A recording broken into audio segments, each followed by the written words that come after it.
Welcome to The Journey. My name is Kevin Polky, and I am the host of The Journey.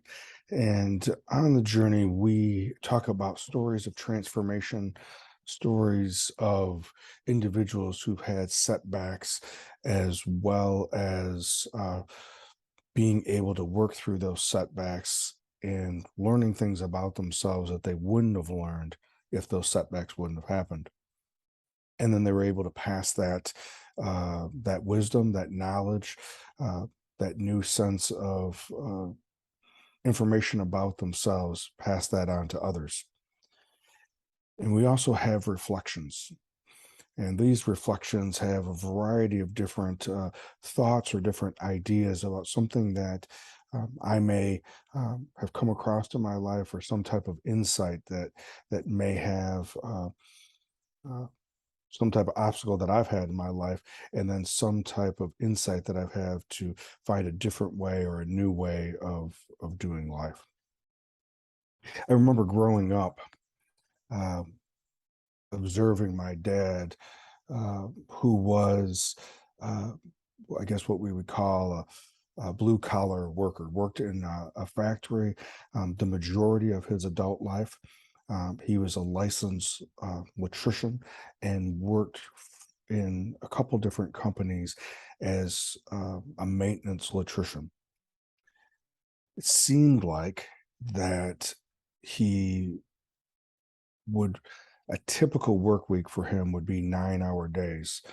Um, Sometimes the normal 5 days a week, which would be an extra 5 hours overtime. And then there would be Saturdays that he would work as well. I remember early on thinking that that was the standard of a 40-hour work week. The majority of my working life has not necessarily had the same time clock that my father had. I've either worked in athletics as either a competitive athlete or as a personal trainer. Later, when that particular career ended and started working in the mental health and behavioral health, um, almost always I was in some type of salaried or um, consult position. And so this idea of trying to figure out what would with that standard of being 40 plus hour work week, punching a clock and getting overtime for over those 40s. And then in the mental health profession, where you're not necessarily punching a clock, it's based upon how many clients you see, trying to navigate through that. I remember when I was in specifically college, and I was at Illinois State and I was preparing for shows, and I would get up, and my first training segment was at 6 a.m. because that was the earliest that the gym that I worked out at opened. And I would train from 6 to 7 and then get ready for my 8 o'clock class, have class typically till 8, um, or from 8 in the morning till around noon, 1 o'clock in the afternoon. I would then work from that 1 o'clock time period until usually 5. And then I would go and do my second workout, which would be somewhere between 5 and 5:30. And I'd be wrapping up around 7, go home. And then I would study until 9, 10 o'clock, or until I got that finished. I knew that during that time period of that training regimen, when I was getting ready for shows, that making sure that my day was organized and that I meal prepped the night before, um, that I had to do those types of things so that I wouldn't have hiccups in the schedule. I remember having my schedule that tight, um, from working out, from school, from work.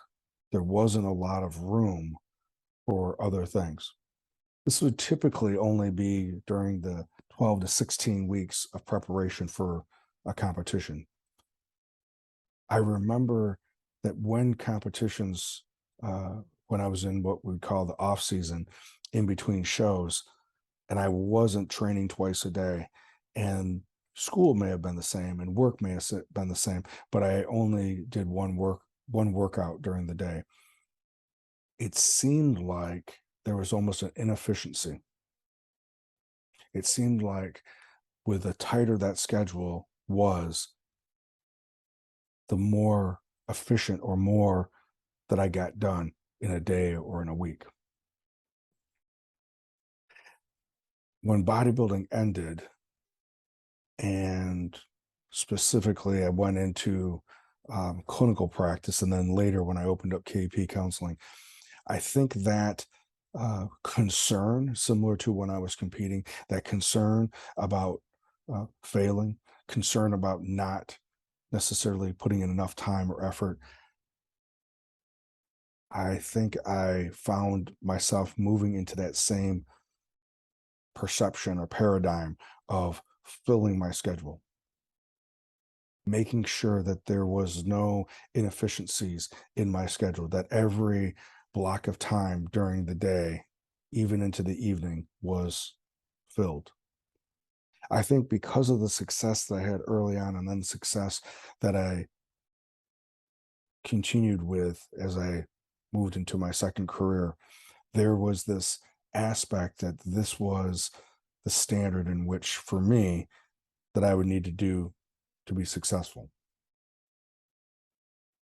Maybe even there was a part of me that thought this was some kind of badge of honor of how full my schedule was. True, I believe that there was a need to do it because I this is a way that I can control how much effort that I put into this, even though I knew there was many things I couldn't control. So I would fill my schedule. People would ask me, um, and even as of recently, they would ask me about what's going on and about how many different things that I was doing. And I found myself using a descriptor that I've now challenged myself to look deeper into. I would describe my work schedule or life schedule as being busy. The reason why I started challenging that, because busy implies that something else is controlling my schedule, that I'm not in control of my schedule. Busy, I think, is a subjective descriptor of how I'm feeling about my schedule. There's times when my schedule during a week is exactly or very similar to the week before and the week coming up. But why do I describe one week as being busier and the other week as just a normal schedule? What's different about a busier week? I think for me, when I describe a week or a day as being busy, I think it has more to do with me giving my power away, me giving my energy away, me allowing myself to not be in that flow, that I'm not doing those things to take care of myself and to ground myself. Typically, from a week to week, my schedule is about the same. It is usually scheduled out. I'm usually is full of different types of meetings and activities that I'm doing throughout my day, throughout my week. But me describing it either in my own mind or when I'm describing to others as being busy, that's just a different story that I'm telling. True, I want my schedule to be um, efficient and in full, to maximize opportunities in the day. And sometimes that also means scheduling um, downtime. time to meditate, time to stretch, time to be able to reflect and contemplate. That when I do that, regardless if it's while I'm driving from point A to point B, praying and meditating, or listening to something that allows me to go into that contemplative state, or if it's early in the morning after a workout, being able to ground myself, being outside, that when I do that, I'm more likely to be in a flow. My schedule may be just as full, but I don't feel busy or hurried. I recently came across something, a quote by Marcus Aurelius. You have power over your mind, not outside events. Realize this and you will find strength. You have power over your mind, not outside events.